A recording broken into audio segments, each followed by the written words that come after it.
District Election Officer ba BS Solia la pelai pai ba ya ketok electoral roll ke Bapura jong ki Santali ki constituency ki baha hapo ke West Jaintia Hills District haka singi paleng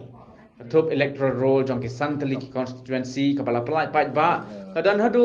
ar lak Reus pa ar ngut ki nongthep vote ki bakin thop ya ki khandai po nyo hajar shispa ar ngut ki shinrang bat shilak la hajar sanspa ngut ki kynthei kini ki Santali ki constituency ki kintop ya ke wan nartiang kabaga vote barok kala kenjo sha ka 1,000 likes pa lai tu nyongut nagini ki arpu 1000 praspa arpu wengut ki shinrang bat arpu 1000 sanspa khan reungut ki de ki kynthei ketu joai constituency ki nongthep vote ki dan hadu 1,000 arspa prangut ki bakintop ya khat 1000 khandai spa san pusangut ki shinrang bat arpu 1000 arspa san pusangut ki kynthei Three Ralyang constituency baro ki nongthep vote ki dan lai pu prahajar praspa saungut khat prahajar sauspa khandai pongut ki de ki shinrang bat arpo hajar laispa khat saungut ki de ki kynthei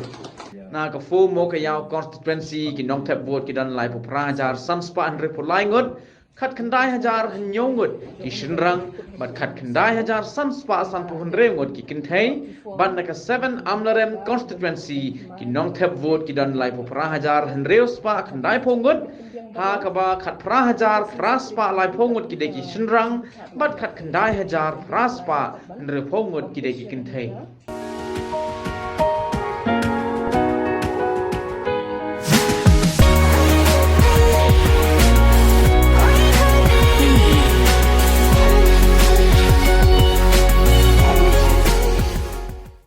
Shwaban sam ki electoral roll kaba ka jingot snem ne ka qualifying kalong shitarik upanai banengkong jong snem arjar arpulai sha ki san hima sima sha ki Southli ki constituency na ka one nartiang tu joai 3 ralyang bat ka fo mokaya constituency ladon ka jingelang ka balengkot kabari don lang da ki additional deputy commissioner ka district ki bakinthop ya upk boro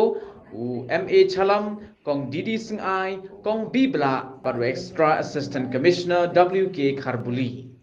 Upa BS Solia district election officer ula khotbat wer ya baro ki sengsan hima sima banya trailang bat penlong ya ke election kaban wan kabakhoj bat kabasuba.